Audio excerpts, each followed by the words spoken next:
Hey, what's up, everybody? Tim Albrecht here, and welcome to this week's episode of the Ask a YFP CFP segment of the Your Financial Pharmacist Podcast, where we feature questions from you, the YFP community, to be answered by one of our very own fee-only certified financial planners. Please note this podcast is intended for educational purposes and should not be considered financial or investment advice, as we do not know all the variables to one's personal situation when answering a question. Before we jump into today's question, a shout out to our extraordinary YFP financial planning team that makes this segment possible. Your Financial Pharmacist offers fee-only comprehensive financial planning services that are customized to the pharmacy professional.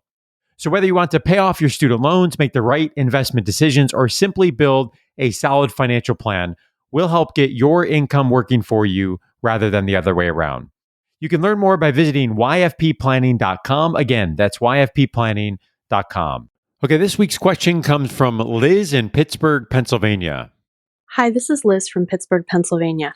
I have a question about raises. Specifically, how do I figure out how much of my raise is actually money in my pocket versus money I would lose in my taxes? Thank you, Liz, for submitting your question to be featured on this week's Ask a YFP CFP segment of the Your Financial Pharmacist Podcast. Tim Baker, what are your thoughts? Yeah, this is a good question. And it's often, one of the things that clients will say is like, okay, like if my income goes from, 125 to 135, how does that affect me? And of course, I'm going to say it depends. A lot of it depends on kind of what is being taken out of your paycheck, Liz, where you live, down to not even the state, but even the municipality. I think the best resource that I could give, free resource that's out there, I've actually used this with a few clients, is smartasset.com as a federal paycheck calculator that basically you can kind of put in a before and after. And if you look at your pay stub and you know the things that are coming out, you can basically assess like what your take home pay would be.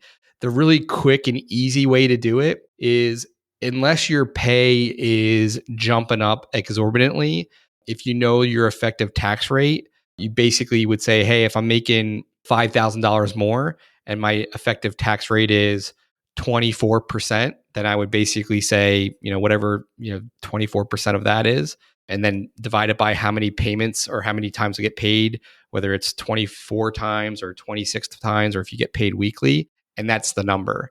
So if we assume, Liz, that you're single, which maybe not be a good assumption, if you are in that 86,000 to 165,000, which is the current tax brackets in 2021, your effective federal tax rate won't change. It'll be in that 24%. Since you live in the state of Pennsylvania, Pennsylvania has a flat personal income tax rate that hasn't changed since 2004, which is 3.07%. Let's assume that your effective tax rate is 27.07%. That's what I would subtract from that raise and then add that to your current paycheck. That's basically the way to calculate it. But there's a lot of different ways to look at this in terms of, again, like what's actually coming out in the pay stub. If, like a lot of people, you've gone through open enrollment in the fall and your new benefits are kicking in now, that obviously is a big driver on what actually gets, from a take home pay. But unless the income has jumped exorbitantly, it's not going to be that big of a calculation outside of, just taking that effective tax rate out and then adding it back in.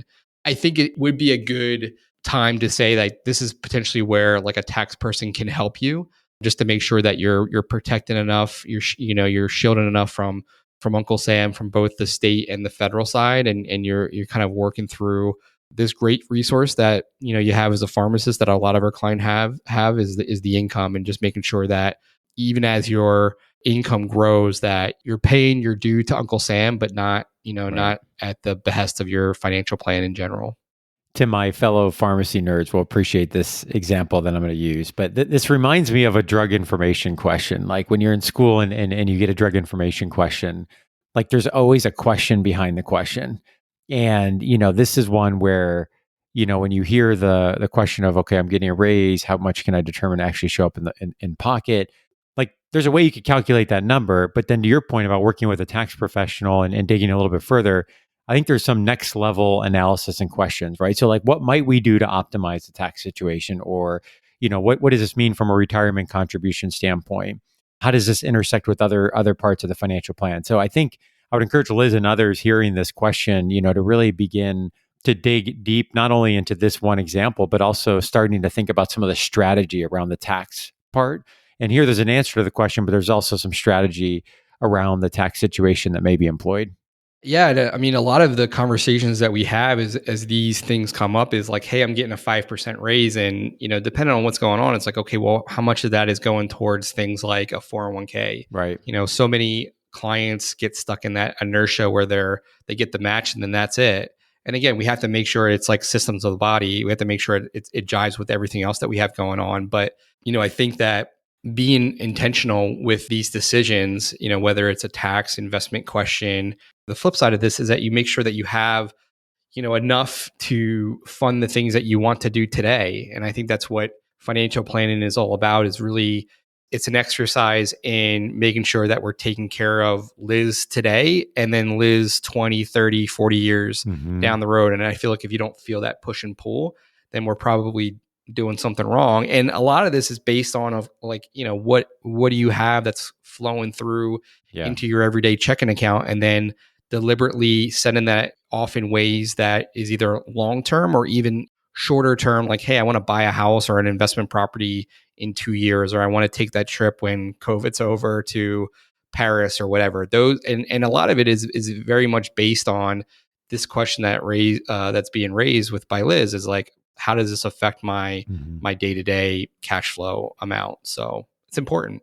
And speaking of taxes, we have, at the time of this recording, 62 days, 9 hours, 35 minutes, and 15 seconds until our taxes are due. So, I mean, who's counting? But in all seriousness, I think this is a good time as we publish this episode. People are probably in the thick of, thinking about not only the tax filing for this season, but hopefully also thinking about some of the strategy for the year ahead. And we're excited this year to be extending our tax expertise and our professional, Paul Eichenberg, our enrolled agent on the YFP team, to 50 pharmacist households that are interested in taking advantage of our tax preparation and filing services this year. So you can learn more at yourfinancialpharmacist.com/file my taxes. You can raise your hand there and Paul will reach out to you again, yourfinancialpharmacist.com/file my taxes.